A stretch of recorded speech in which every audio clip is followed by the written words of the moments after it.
Aujourd'hui est un nouveau jour. Sois fier, sois content.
La vérité finit par triompher. Nous y sommes.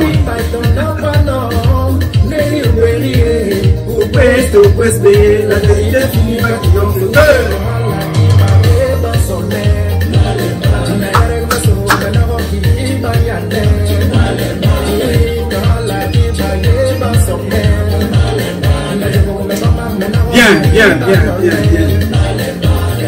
Bien, c'est bien. Merci beaucoup, merci. Le génie camerounais, c'est le génie camerounais que vous entendez là. C'est terrible. Chaque jour, j'écoute ces jeunes gens. Je ne sais pas où sont-ils, font-ils encore la musique ou pas, je n'ai aucune idée. Je n'ai absolument aucune idée. Les génies. Les gars là, décrivent la vie de chaque individu en quelques 3 minutes de poussière. Bien. Mes chers compatriotes, aujourd'hui est un nouveau jour. J'invite toutes celles et ceux comme moi qui ont eu la grâce de Dieu ce matin de voir ce jour, de glorifier Dieu et de célébrer la vie. Je vous parle là ce matin, chez moi, il est 3h15. Je vais me déplacer là. Nous sortons d'ici à 6h au plus tard. Nous sommes partis. Direction Albanie. Je me suis dit, on fait rapidement une petite vidéo pour vous. Et au courant de la journée, vous aurez l'occasion de la visionner. Ça dépendra de quel moment mes gars finiront le montage pour mettre cette vidéo à votre disposition. Elle ne dira pas quelque chose de nouveau. Elle ne dira pas une chose nouvelle. Mais elle aura le mérite de réveiller les mémoires de certains d'entre vous. Parce que quand on vous montre la lune, vous regardez le doigt. Quand on vous parle des faits, vous vous attaquez à celui qui dénonce les faits, alors que vous êtes victime de ces faits-là. Hier, j'ai invité mon équipe dans un restaurant en ville. Nous parlions donc d'une situation. Quelqu'un m'a interpellé sur ma toute récente vidéo et me parlant de mon père Albert Zonga. Je lui ai dit, très bel exemple. Alors vous voyez donc que très souvent, voilà un monsieur, ce n'est pas le but du sujet, je vous raconte là une conversation que j'ai eue avec mon ami Eric. Voilà un monsieur qui vient vous dire, lui, que la victoire que vous, l'opposition, vous cherchez aujourd'hui, lui, il a pris cette victoire-là en 2012, il a remis à Paul Biya pour ses convictions personnelles. Il n'est pas bêtis, il n'est pas bassard, il n'est pas nordiste, il n'est pas anglophone, il est de l'Ouest. Et toi, tu veux me parler du problème de l'Ouest aujourd'hui ici, en me parlant de Biya. Biya, s'il y a un écart d'âge entre lui et Zongang, ce n'est pas de 50 ans. Et je te le dis tous les jours et je le dirai ici. Chaque jour, aussi longtemps que Dieu me donnera la vie, je ne peux pas soutenir Paul Biya. Mais toi, tu ne soutiens pas Paul Biya, mais tu es au Cameroun tous les jours. Alors que tu es de l'Ouest. Moi, je suis du centre et du sud. Je n'ai tué personne. Je n'ai géré aucun budget. Mais je suis empêché d'avoir un passeport camerounais. Alors que toi, tu y vas et c'est moi qui nettoie ton ambassade. Quand il faut nettoyer, tu fuis. Tu veux voir tes enfants grandir. Notre père à nous deux, toi et moi, Ngacha, Kamden, Simon. Ton père, là, notre père, toi et moi. Il dit lui-même qu'il a pris la victoire en 92, il a donné à Paul Biya. Et toi, tu viens ici m'encacailler les entendus. Tu viens ici me bourdonner les oreilles avec les histoires de Bamileke. Toi, tu me parles des histoires du Bamileke.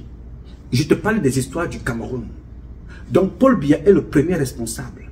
Et ton père Zongang travaille pour lui. Et toi, tu veux me parler? Toi, tu as commencé aujourd'hui. Moi, je parle depuis plus de 30 ans. Je n'ai pas attendu que Zongang vienne te dire ce qu'il a dit là. En vous rappelant une chose. Il n'y a pas d'opposants au Cameroun. Il y a des gens qui jouent le rôle des opposants. Il n'y en a pas. Il ne peut pas en avoir aussi longtemps que Biya sera là. Tous ces gens-là, tous, sans exception, travaillent pour le président de la République du Cameroun, tout en occupant un président des obédiences, d'autres obédiences. Ce sont les sous-traitants du RDPC. Je le dis ici, je l'ai dit hier, je le dis aujourd'hui, je le dirai demain. Mais je t'ai pas entendu demander des comptes à mon père, à Zongang, que papa, ce que tu nous dis là, tu ne sais pas que tu nous as mis dans les problèmes? Est-ce qu'on t'a obligé de venir parler? Pourquoi cherches-tu la victoire aujourd'hui alors que c'est toi qui as détruit l'opposition en 92? Et tu vas te mettre derrière cette opposition-là pour dire à l'opposition, je veux qu'on gagne. Vous prenez des jeunes pour qui? Entre-temps, tu as oublié les jeunes Bamileke qui sont en prison.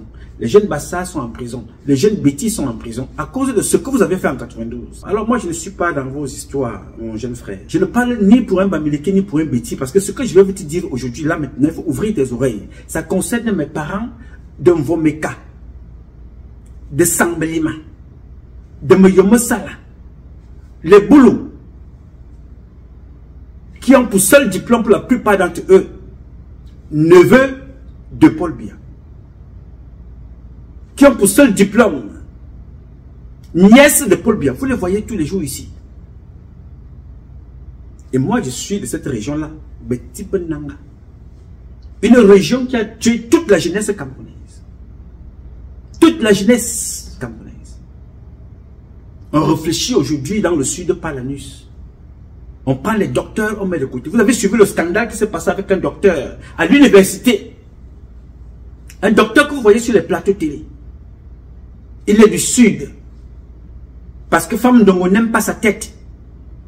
Il avait l'un des meilleurs dossiers. On est allé prendre des gens qui étaient derrière lui. Et on a sauté. Lui, on a pris des gens derrière lui. On a mis son dossier de côté. Et les gens qui n'avaient même pas son cursus. Vous le connaissez. C'est passé à la télé. Tout le monde a vu le témoignage là. Il est du sud. Il y a plus de divisions dans le sud là que ce que vous parlez à l'ouest. Il y a plus de divisions au nord-ouest, au sud-ouest que ce que vous parlez à l'ouest. Il y a plus de divisions dans le grand nord, de destruction que ce que vous parlez à l'ouest. Alors c'est un problème de génération, c'est un problème de Camerounais. Et je vous avais dit, les exemples sont simples à suivre. Je ne peux pas être ici aux États-Unis, avoir un problème de papier, aller faire campagne pour un opposant, à perdre mon temps, même si c'est $1, pour aller m'asseoir là pour soutenir X, Y. Je ne ferai jamais ça. Je n'ai pas ce temps-là. Parce qu'il ne mérite pas mon temps. Mon temps est précieux pour respirer ne serait-ce que l'air. Je me tiens là, en route là où je dors, à la 42e, la 47e, la 57. Juste respirer l'air pour moi, c'est suffisant que d'aller perdre mon air, aller confondre mon air à ces gens-là. Biya est venu, je m'avais me placer en bordure de route pour Biya Yoba Yop. Nous avons tous rêvé un moment. Nous avons cru à un certain moment que ce monsieur-là pouvait apporter quelque chose. Mais il s'est résumé à le plus grand roublade de la planète Terre. Et regardez ce qui se passe. Quand vous regardez le jeune, les images sont tellement violentes que j'ai partagé dans un groupe. Le jeune qu'on abuse sexuellement pour un portable. Il y a des vidéos comme ça de Brenda. Il y a des vidéos comme ça de Brenda. Moi, j'ai fait mon voyage ici. Los Angeles, 6 heures de vol. Paul Biya ne m'a pas donné un centime. Je n'en ai pas demandé, je n'ai jamais reçu. Pour dire au président de la République, monsieur le président, notre fille. Comment elle est belle. Parce que mes enfants sont même, je pense, oui, un an ou quelques mois plus âgés que cette jeune fille est en train de prendre un chemin très compliqué. Voici ce qui s'est passé, voici ce qui s'est passé. Drogue, sexe, alcool. Mais les gens qui travaillent autour de Paul Biya, qu'est-ce qu'ils sont allés lui dire? Moi, j'ai des images. Quand vous parlez des partous là, moi j'ai des images très violentes. Je suis un père de famille, je ne peux pas publier des choses comme ça. Ce n'est pas digne d'un parent. J'ai écrit à Paul Biya, les Evinando et tous ceux qui sont autour de Paul Biya. Qu'est-ce qu'ils disent au président tous les jours? Nouma n'aime pas le président. Nouma n'aime pas sa femme. Nouma n'aime pas ses enfants. Les jumeaux de Chantal Biya que vous voyez là, ils ont presque grandi entre nos mains à Paris. Le gars qui gardait cet enfant s'appelait André Onana. Un sodomifiant man. Mais il a fait un travail exceptionnel. Il a élevé ses enfants. Il les accompagnait à l'école. Il s'occupait d'eux. Il venait chez moi dans le 16e. Avec ces enfants-là. La suite, les mamans Marie, il y a une là qui s'occupait après André Onana. Il y a une autre, la maman Marie. Je ne sais pas si on l'a jeté parce qu'ils sont comme ça. Ils finissent d'utiliser tes jettes. Actuellement, je pense que c'est Ndoumbe. L'un des gars qui a un Ndoumbe Gadouala aussi. L'un des gars qui a été fidèle à Paul Biya en Europe. Après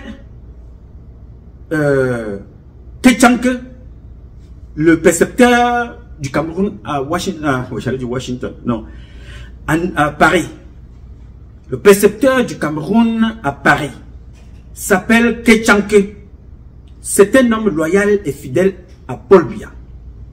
Après ce précepteur-là, il y a le chauffeur de Paul Biya, qui va d'ailleurs mourir pauvre. Parce que la plupart des gars étonnent qui travaillent avec Paul Biya, si on ne les tue pas, ils meurent pauvres. Comme ils ont tué Zorandela. Comme ils ont tué le cuisinier. Claude Migné. Jean-Claude Migné. L'un des fidèles de Paul Biya. Tu te places à côté de Jean-Claude Migné, tu lui parles de Paul Biya, en bien ou en mal, il se déplace seulement. Il te parle du football. La loyauté. Et il y a Issa Biyeme. Lui aussi, là, son fils, là, un officier qui a volé d'ailleurs de l'argent il n'y a pas très longtemps. Voilà des gens. C'est-à-dire, ton père est dans l'environnement du président. Il a fait de toi officier. Mais tout ce qui te reste à faire, c'est aller braquer les caisses de ton père à la maison, voler de l'argent. Mais le père ne peut pas parler de ça. Parce que lui-même, on lui posera la question. Ah, Modjan, tu fais quoi avec autant d'argent à la maison? Voilà donc à quoi est-ce que mes parents bêtis ont servi. Neveu de Chantal Biya, cousine, nièce, éloignée, tante. Voilà leur diplôme. Neveu de Paul Biya. Ils vont... Tout ça, c'est pour aller braquer les caisses de l'État, rançonner des personnes, trafic d'influence, intimidation, manipulation, chantage. Neveu de Paul Biya. Vous avez vu la nièce de Paul Biya qui s'est levée tout récemment pour dénoncer un bandit avec l'histoire de banane. Après, pour venir nous narguer, ils sont venus main dans la main. Voilà à quoi ils nous ont servi. Mais, quelques mois plus tard, Ferdinand Gongo écrit une lettre pour chasser celui qu'on appelle Vondo Hassan Bonivan d'un site minier. N'est-ce pas? Je vous fais ce parallèle-là pour vous amener quelque part. On chasse le neveu de Paul Biya de son diplôme, neveu de Paul Biya, des sites miniers.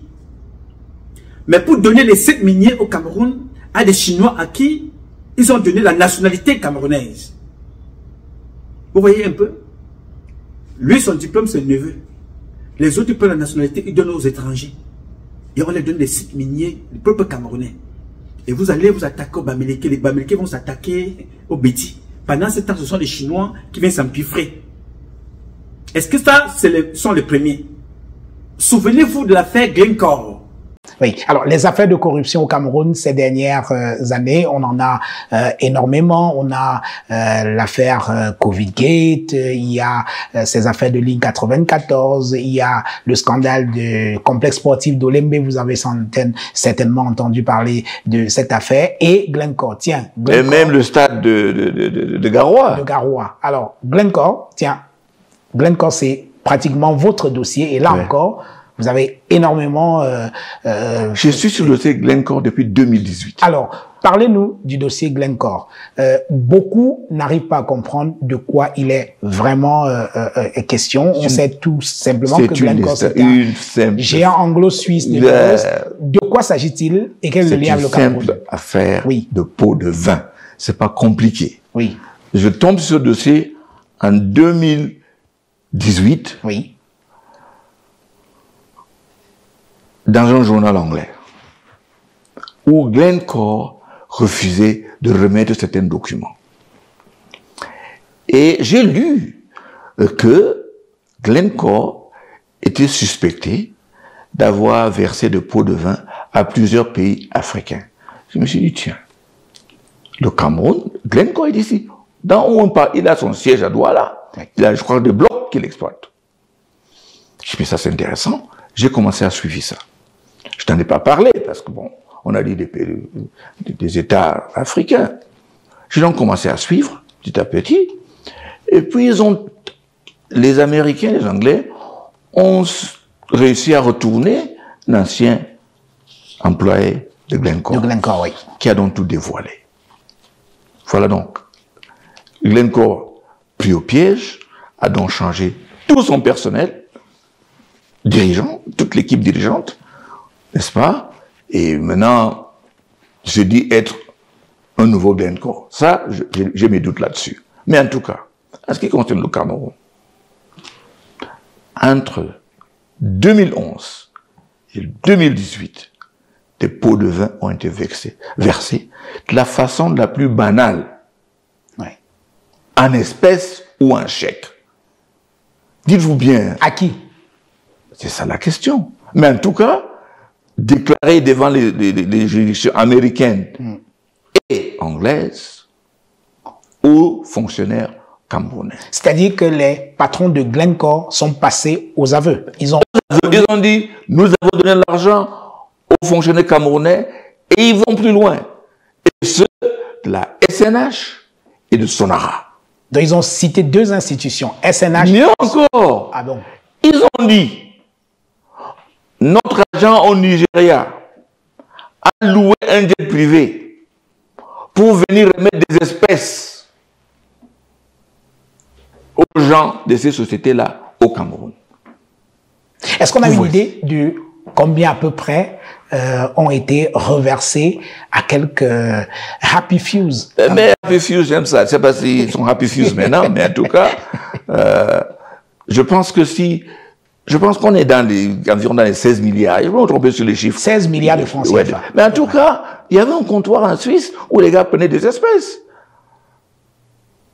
Donc, je ne sais pas qui a la faculté, n'est-ce pas, de traîner du cash à l'espèce de la Suisse, traversant tout ce qu'on traverse pour venir ici. Mais en tout cas... Ça veut dire que c'est des grands quand même. C'est quand même des grands, des costauds, pour ainsi dire.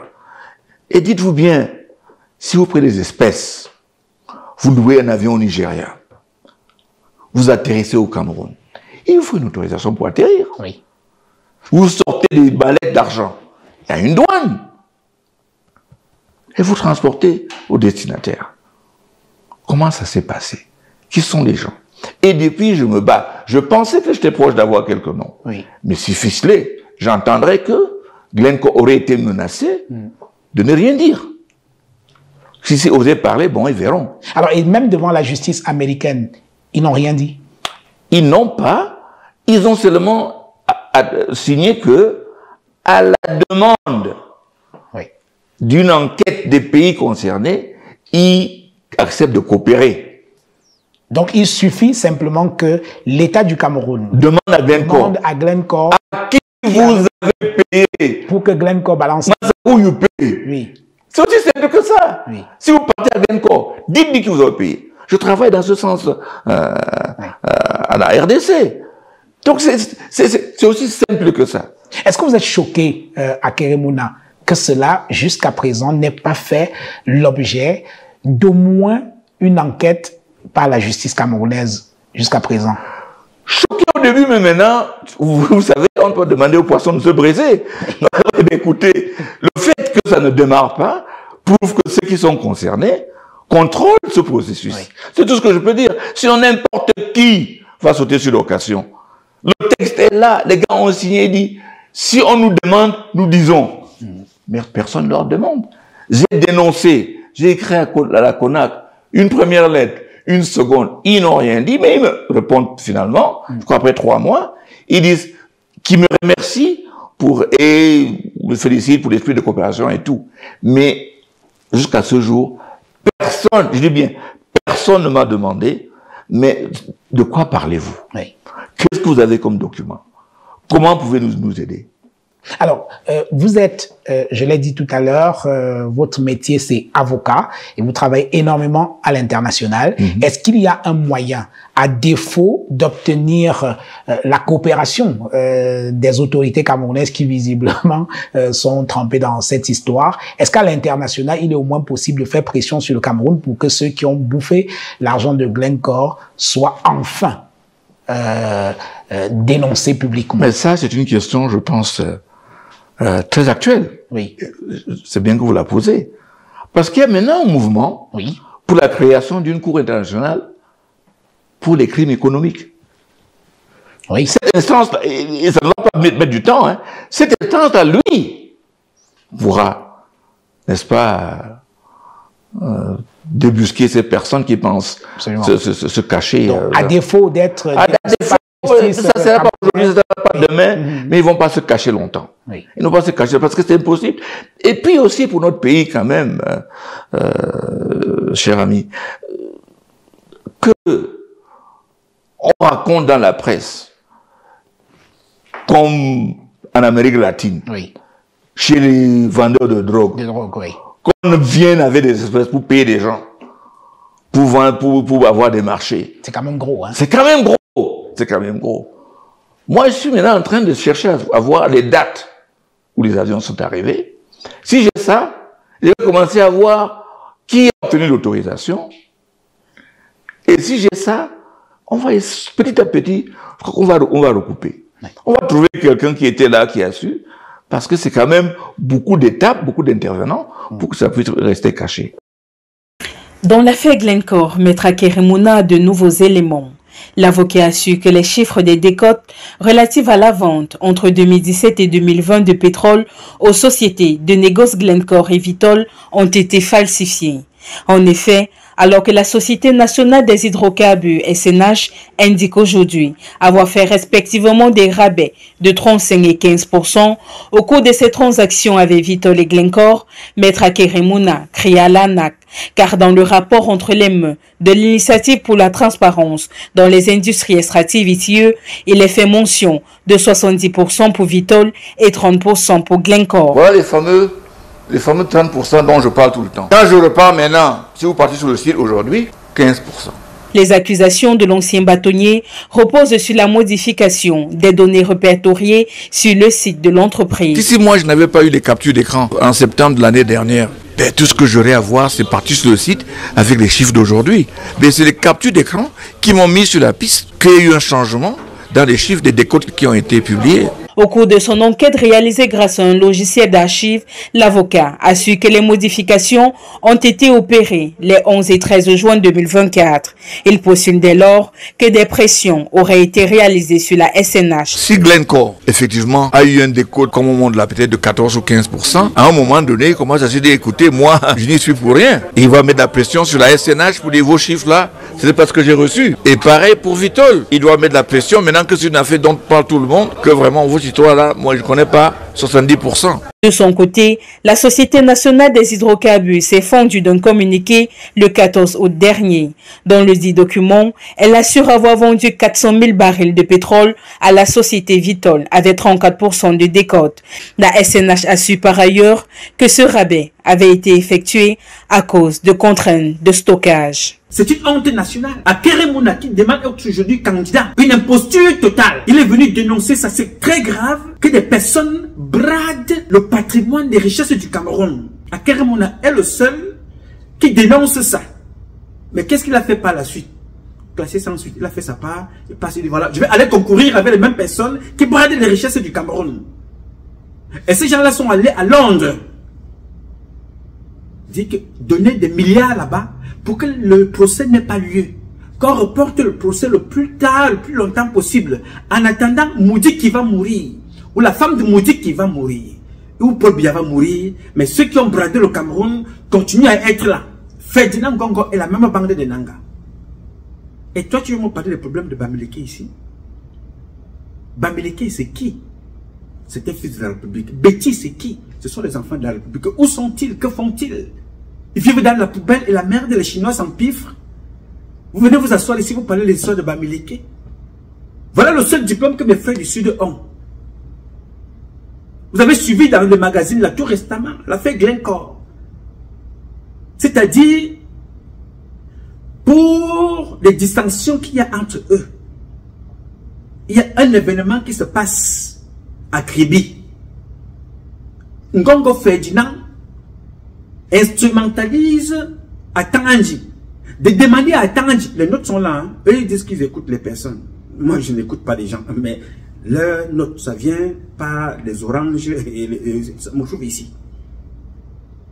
À Tanganji appelle les gouverneurs, il appelle les préfets et les sous-préfets, il appelle les autorités de ne pas être présents à une manifestation, un événement officiel pour le lancement d'un site. On est d'accord, on n'est pas d'accord, c'est un événement public et ce sont les représentants de l'État, des structures étatiques. Ngongo Ferdinand appelle les autorités de ne m'y mettez pas pied. Quand vous comprenez dans des choses comme ça, vous vous posez la question, qui dirige le Cameroun? Quels sont ceux qui dirigent le Cameroun? Les gens sont venus là pour leurs petits intérêts personnels, égoïstes et égocentriques. Coucher avec les femmes, régler des comptes, mépriser des personnes, piller le Cameroun et les Camerounais. Et nous, on vient s'asseoir là tous les jours. C'est insulté du matin au soir. Voilà des gens, diplôme, neveu de Paul Biya. Diplôme, nièce de Paul Biya. Quelle est l'usine que vous avez à Saint-Mélima? Quelle est l'usine que vous avez à Muyomosala? L'usine de volailles. L'usine de transformation de manioc. Les tracteurs, vous les avez vus. Tout ça, ce sont les bêtises qui y sont. Donc, vous n'avez rien à l'ouest. Vous gagnez des marchés. Vous faites vos entrées dans au port et au port. Il y a l'aéroport. Vous dealez avec la douane. Tant mieux. Les autres dans le sud gagnent des marchés, montent, descendent, volent. Qui a dénoncé cette affaire? C'est Nganou Djoumessi lui-même qui est venu parler. Il a dit que les représentants du Sud sont venus le voir pour qu'il facture 1 kilomètre de route à 1,2 milliard. Emmanuel Nganou Djoumessi pointe du doigt la corruption entretenue par les élites du Sud. J'ai reçu une bonne délégation de cette région qui est venue battre campagne, entre guillemets, pour l'entreprise qui est sur le terrain aujourd'hui, m'invitant à accepter le kilomètre de route à 1,2 milliard. Ça a entraîné des échanges épistolaires qui ont pris 6 mois. Je disais non. Bien plus. Le ministre des Travaux publics est le réceptacle des ressources destinées à l'aménagement de routes. Ce n'est pas le ministre des Travaux publics qui s'en va les chercher pour se les mettre à disposition. Que ce soit l'entreprise X ou... Voilà, c'est lui qui parlait là, s'appelle Nganou Djoumessi. Il est de l'ouest, il parlait de ce qui se passe dans le sud. Ce n'est pas Noma ici, ce n'est pas Ngacha, ce n'est pas Atemangue, ce n'est pas Onambele, Ce n'est pas Bion, c'est Nganou Djoumissi. Il parle étant dans le sud. Dit, ces gens sont des voleurs. Qu'est-ce qui s'est passé? Y a-t-il eu une enquête? Non, il n'y a rien eu. Où est le problème Bamileke à l'intérieur? Nganou Djoumissi est le ministre de toute la République originaire de l'Ouest. Paul Biya est le président de toute la République originaire du Sud. Il a pris ses amis, il a mis un peu partout, ses sodomifiants, man, pour distraire le peuple. Là-bas en haut, il détourne l'argent et mange. Mais toi ici en bas, tu te bats avec ton frère. Vous venez me parler. Regardez les sites là-bas. On prend les faux papiers, on donne aux étrangers. Ce sont des faux papiers parce que si on regarde très bien, ces gens ne méritent pas la nationalité camerounaise. Je ne peux pas vous dire le nombre de personnes qui ont la nationalité à partir du Nigeria. Ils ont des passeports camerounais. Alors que les étudiants camerounais aux États-Unis ont des problèmes de passeport. Les étudiants camerounais en France ont des problèmes de passeport. Les Camerounais ont des problèmes de passeport. Mais les étrangers ont le passeport camerounais dans leur poche. Yes. Et ça, ils veulent encore devenir des présidents. Ils veulent gouverner encore pendant 7 ans. Tout ce qui les intéresse, c'est dès que tu as ton petit argent, tu as construit ta petite maison, tu as ta voiture. Même si tu es dans la boue, Paul Biya Ayop, Paul Biya Hoye. Et on s'assoit ici, on parle de ça avec fierté. Je vous dis et je le répète ici, je ne le dirai jamais assez. Paul Biya a été une imposture, est une imposture. Il doit être chassé en tant que président, qu'il aille là où il veut. Et s'il ne fait pas attention, un jour, son corps sera enterré encore dignement, même en Suisse. On ne peut pas mépriser les Camerounais comme ça. Quand vous parlez de débauche sexuelle, vous oubliez le scandale sexuel qui règne dans la famille de Paul Biya. Dans la famille de Paul Biya, avec Franck Biya. C'est Franck Biya qui va prendre la femme d'un Vondo Hassan Bonivan. Il demande à cette femme-là de divorcer. Elle divorce sous son propre frère. Et le Mboutman épouse la même femme dans la même maison, la même famille. Et vous voulez, et ce sont ces gens-là qui dirigent le Cameroun. Vous parlez d'inceste dans ce pays, vous ne connaissez pas la fondation. Vous parlez des crimes dans ce pays, vous ne connaissez pas d'où viennent ces crimes-là. C'est grave ce qui se passe chez nous. J'ai le mérite, ce n'est pas toi que je vais le dire. C'est Dieu qui te fait comprendre que le gars qui te parle là, il a le mérite de ce qu'il fait, de dire de ce qu'il a dit, sans salaire. Je ne compte ni sur toi ni sur personne. Je compte sur le souffle qu'un Tizama me donne pour parler ici. Est-ce que tu as suivi un peu ce que a dit Messanga Nyamding il y a quelques jours? Eh mon frère, Zanga, tu as suivi ça? Écoute ça. Et moi, je peux vous dire que cette élection sera très difficile pour 2 raisons. 1, nous sommes conscients que beaucoup parlent au nom du président. C'est le Biaïs qui le dit. Et même dans mon parti, on est plus divisé que, regardez le conflit Famandongo, ministre d'État René Sadi.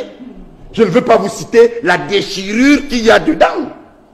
Dans notre parti, nous les Biaïs, si on ne se réconcilie pas, parce que certains attendent qu'ils vont faire le coup de force, Paul Biya va passer, et puis ils vont se mettre à envoyer des gendarmes lorsqu'ils vont faire leur faux remaniement ministériel qu'ils préparent. Parce que j'ai déjà entendu dans les couloirs dire que quand on va enlever tel, vous voulez que je cite des noms? Je peux citer. Ils ont dit, après l'élection présidentielle, nous allons enlever Esso, Laurent, ministre d'État, nous allons enlever Moutazé, ministre, l'excellent ministre des Finances, nous allons enlever Sadi, nous allons enlever Yebaïsi, nous allons enlever Kecha, nous allons enlever... Et s'ils ne refusent de partir, puisque nous on va parler après le président s'il gagne, nous allons envoyer des gendarmes et les déloger. Vous comprenez que nous sommes plus divisés que ces opposants. Mais ça, c'est une... Ah oui, je l'assume. Révélation suffisamment... Et cette révélation qui est une exclusivité de votre émission, qu'on sache que ce combat ne va pas s'arrêter là. Quand on parle de l'opposition, c'est pour nous distraire. Aujourd'hui, dans cet ordre donc, deuxième point, et j'ai dit que je terminais. Bien. Là, c'est Messanga Nyamding qui parle. Il était membre influent de ce parti, le RDPC. Il te dit qu'à l'intérieur de chez eux, il y a des dissensions. Ils veulent enlever Emmanuel Sadi après leur imposture. Il faut enlever Sadi parce que Sadi a osé dire que non. Ce que vous dites là n'est pas vrai. Le président est à 50%. Il peut se présenter comme il ne peut pas se présenter. Parce que René Emmanuel Sadi sait ce qui se passe là-bas. Il sait automatiquement que Ferdinand Gongo est une imposture. Il le sait. On se lève un matin comme ça, on décide de faire des affectations. On déplace des sous-préfets ou des préfets ou whatever. On déplace le préfet de Kribi. Vous savez pourquoi on a déplacé le préfet de Kribi? Parce qu'il a refusé d'annuler un événement officiel là-bas. Oui, monsieur, vous ne savez même pas ce qui se passe dans cette maison. On a affaire aux bras cassés, aux imposteurs, une association des bandits. Ce n'est même pas la mafia, parce que la mafia encore a des règles qu'il ne faut pas transiger avec. La mafia a des règles. On respecte ces règles-là. Mais ça, je ne sais pas quel nom il faut donner à cette bande de bandits, de voleurs, de criminels à la basse semelle. Alors quand vous parlez de ce pays-là, vraiment vous êtes sortez de cette génération, déréglée. C'est une génération qui refuse de comprendre. Il vous manque quoi? Quand on te fait comprendre que le plus jeune docteur venait de l'Ouest, 23 ans, Naïm. Après lui, il y a eu un autre qu'on a tué devant vous. Ça ne vous dit rien. Vous êtes dans les réseaux sociaux pour parler des spectacles des Maboya. Vous avez vu personne s'indigner qu'on a tué un jeune docteur. Simon. Il a fait des études ici, à New York. Il est allé au Cameroun. Il a été tué là-bas. Par la famille de Paul Atangandi. Classé sans suite. Il a été tué chez Yannick Noah. Il n'a pas été tué chez Mbamileke. Il a été tué chez Yannick Noah. Enquête classée sans suite. Mais je peux vous rassurer ici, les gars. Ça au moins, je vais vous dire quelque chose de clair. La mort de Simon ne restera pas impunie. Comme la mort de Martinez Zogo ne restera pas impunie. Comme la mort de la secrétaire de Marafat Amidou Yaya, dépecée dans son lit, ne restera pas impunie.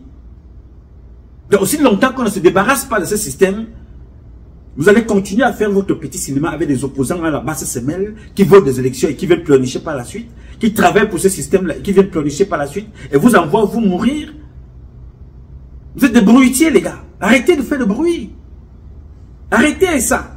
Vous avez près de 300 Camerounais du même parti qui sont en prison avec 2 grands leaders pour les plus connus. Vous les avez oubliés. Pendant ce temps, on vous réduit à moins que rien. De l'autre côté, dans le sud natal du président, chez moi, le seul diplôme qu'on brandit là-bas, ou en aristocratie, ou neveu de Paul Biya, ou nièce de Paul Biya. Pendant ce temps, ils sont en Chine tous les jours. Leur seul voyage en Chine, c'est qu'ils ont gagné le marché pour le 20 mai. Ils ont gagné le marché pour le 8 mars. Ils ont gagné le marché pour le 11 février. Ils ont gagné le marché pour la nomination de tel a porté le galon. C'est moi qui viendrai faire le buffet. Paf! 50 millions, 100 millions. Tel a porté la médaille. Oh, c'est moi, maman, c'est moi la nièce, c'est moi le neveu. Non, le film de l'histoire d'un président inexistant. Paf! On dit que non, 3 milliards. Non, 200 millions. Non, 300 millions. Non, 150 millions. Il y a des chiffres hallucinants. Et ces gens-là ne se posent pas la question que, mais attention. Nos mamans, on les a vus partir. Nous avons vu la maman de Bonivan, cette belle maman-là, très jolie femme. Elle est partie devant nous, que son âme repose en paix. Elle est partie comme elle est venue. Elle a tout laissé. Mais vous, ces enfants, vous ne vous posez pas la question que notre maman qu'on a enterrée là, elle est partie sans rien. Nous continuons à emprisonner des gens pour rien. Nous continuons à faire le bling-bling pour rien. Pendant ce temps, tout le pays est contre nous. À juste titre, où sont les usines à Sangelima? Où sont les usines à Miyomosala? Où sont les usines en Vomeka? Où sont les usines dans le sud? Il n'y a rien. Moins de choses, on va casser des boutiques des petits Bamileke qui viennent se débrouiller. On casse, on vole. On vole les chocolats. On vole les chocolats et les yaourts. Alors que le grand gentil s'appelle Louis-Paul Motazé. Dans les avions tous les jours, il faut endetter le Cameroun. Il faut endetter le Cameroun. Je vous assure, ce que je vais dire ici n'engage que moi. Vous allez fuir le sud là. Le Louis-Paul Motazé ou la prison où vous irez en exil. Vous mourrez, on va vous enterrer là-bas. Je ne vous souhaite pas la mort. Je souhaite d'ailleurs que chacun reste vivant et qu'il voit comment est-ce que ça va se passer au Cameroun. C'est grave, les gars. On a des gens comme les Fouda. Ils portent le galon étant couchés à la maison. Personne ne bouge. Tu te poses la question que mais comment? On vole chez le président. On braque dans la maison du président. On braque, comme parlait ce garçon.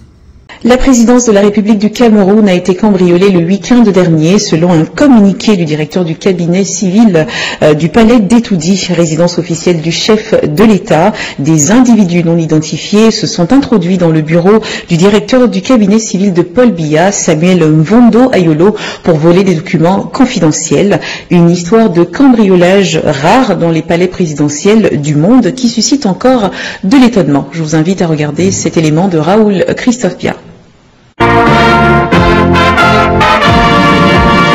Quand on dit tout le temps qu'au Cameroun, nous sommes tous nés avant la honte, c'est parce qu'on voit au quotidien des choses incroyables arriver sur nos yeux que personne ne peut expliquer. Après le phénomène de 2 staffs techniques pour notre équipe nationale, du jamais vu depuis que les Anglais ont inventé le football, voici venu le temps des cambriolages des bureaux feutrés de la République. Et cette fois, les habitants du continent ont débloqué un autre niveau. L'on apprend que le cabinet civil de la présidence de la République du Cameroun a été cambriolé. C'est sur YouTube qu'on entend très souvent des choses. Voici ce qui n'arrive que dans tel ou tel pays. Aujourd'hui, on dira malheureusement ces événements inimaginables qui n'arrivent qu'au Cameroun, là où on appelle désormais le continent. Cette fois, les habitants de ce continent autoproclamé ont débloqué un autre niveau de camerounerie. On dit qu'on a cambriolé le cabinet civil de la présidence de la République. N'ayons pas peur des mots, disons tout simplement qu'on a cambriolé la présidence. Avec toute l'armada de haute sécurité qu'il y a dans ce palais de l'unité. Peut-être le palais présidentiel le plus sécurisé de l'Afrique centrale.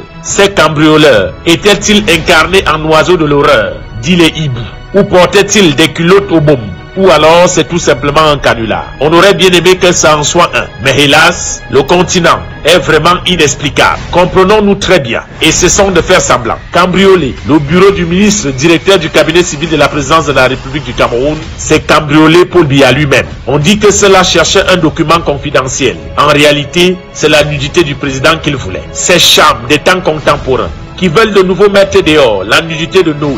Avant qu'il n'imite Cham des temps anciens, il devrait lire ce que la Bible a réservé à cet enfant têtu. On va finir par croire que celui qui a caché le 4e clou, qui devait servir à crucifier le Christ, s'était réfugié au Cameroun. Les voisins et les voisins des voisins vont nous regarder comment maintenant. Quelqu'un dira, on a l'habitude de faire ça ici, et qui a eu quoi? À Angola et Ondo, on dit là-bas, en langue locale, Yebebela à Cameroun. Est-ce vrai que des individus se sont levés pour aller cambrioler la présidence de la République? Décidément, ils n'ont plus aucune limite dans la bataille des successions. La République est vraiment devenue la rue publique. Bien. Et les gens qui sont appelés à garder le président portent les galons. Amugobote porte le galon. Joseph Fouda porte le galon. Des généraux. Mais on vole dans la maison du président. Les gens qui sont censés le garder portent les galons. Comment pour ne pas croire que ce sont des complices? Ce sont des vrais voleurs. Voilà à quoi donc rime tout ce que vous voyez là. Ce qui les intéresse, c'est les voyages, frais d'émission, c'est des marchés, rétrocommissions, c'est des détournements, la corruption. Quand on en sait trop, on te tue, on passe à autre chose. Oui, il va falloir qu'il y ait justice dans ce pays. Ça ne peut pas continuer comme ça. J'ai voulu ce matin, avant de te parler, pour te dire, vous l'avez vu avec vos yeux. Le sud natal de Biya, la région la plus pauvre du Cameroun. Et les intellectuels, ils sont pleins là-bas. On a enlevé les intellectuels, on a mis au quartier. Où tu es dans une secte, où tu as la nuque percée, où tu fais le salamali, tu vends les ossements humains, où tu fais le nkanté. Tu vas raconter des choses et c'est ça qui est sérieux. On te prend sérieux. Mais docteur, professeur, ingénieur, non, vous êtes de côté, monsieur. Tu es qui? Tu es quoi? Qui t'a envoyé? Roméo Dika vous a dit ça ici, devant tout le monde. Pour dire, le tweet du président relatif au pardon, je l'apprécie et l'appréhende de diverses manières. Si le président me dit, Roméo Dika, il faut que tu pardonnes à Grégoire Ona, qui t'a fait perdre 90 millions de francs, par exemple. Je dirais au président, avec tout le respect que je lui dois, je ne suis pas intéressé par son pardon et que je ne le ferai pas. Parce que, non, il faut le dire. J'ai fait des maladies qui ont failli m'emporter. Par égard pour ma famille, je n'en parle pas. Par respect. À cause de ce que ce monsieur m'a demandé de lui accorder dans son bureau. Si j'avais accepté qu'il fasse sa tonnerie sur moi, on m'aurait payé mes 90 millions. Mais comme je n'ai pas voulu être un ramasseur de balles, ouais, allô, depuis l'artillerie, c'est quoi? Voilà. C'est vrai que c'est moi-même qui pose les questions. Malgré l'instruction du président de la République, on ne m'a pas payé. Et le président lui-même ne s'est pas tému, ne s'est pas posé la question de savoir que cet enfant qui a pris son argent qu'il aurait pu utiliser pour élever ses enfants, pour financer ma campagne, comment est-ce qu'il fait? Le président ne s'est pas ému, donc il ne peut pas me demander à moi de pardonner à ce genre de monsieur. En ce qui concerne le pardon au Cameroun, en tant que Camerounais, la contribution que moi je peux apporter, qu'est-ce qu'il a demandé? C'est celle de l'artiste qui... Au milieu, il a demandé quoi? Qui dira, je prêterai ma voix pour appeler les Camerounais au pardon pour la construction de la République. Oui.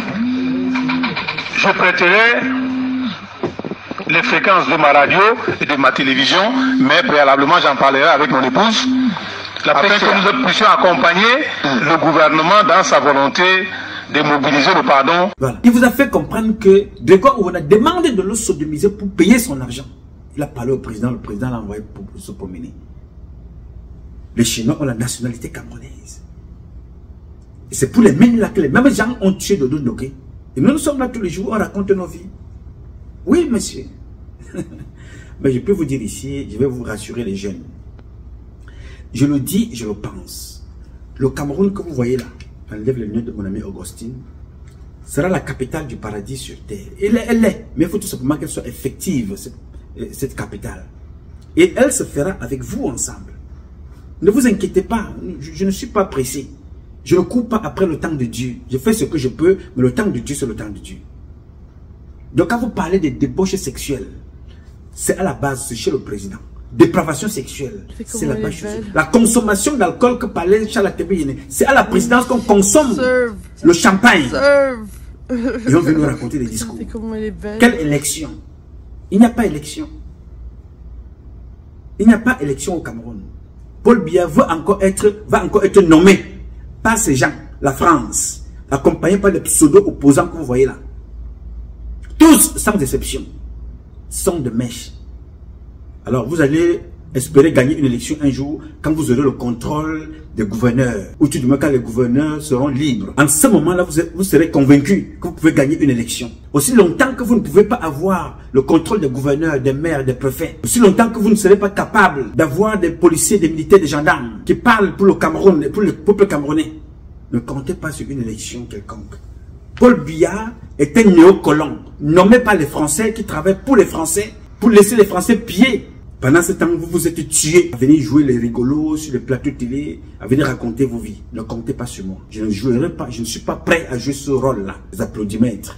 Non. Alors, mobilisons-nous pour lutter contre ces gens-là. Ils veulent nous imposer des guerres que nous n'avons pas sollicitées. Les Camerounais ont toujours vécu ensemble. J'ai dit. Je m'appelle Nouma Patrice Freeman. Je réponds au 001 551 666 1027. I love you, but God love you more.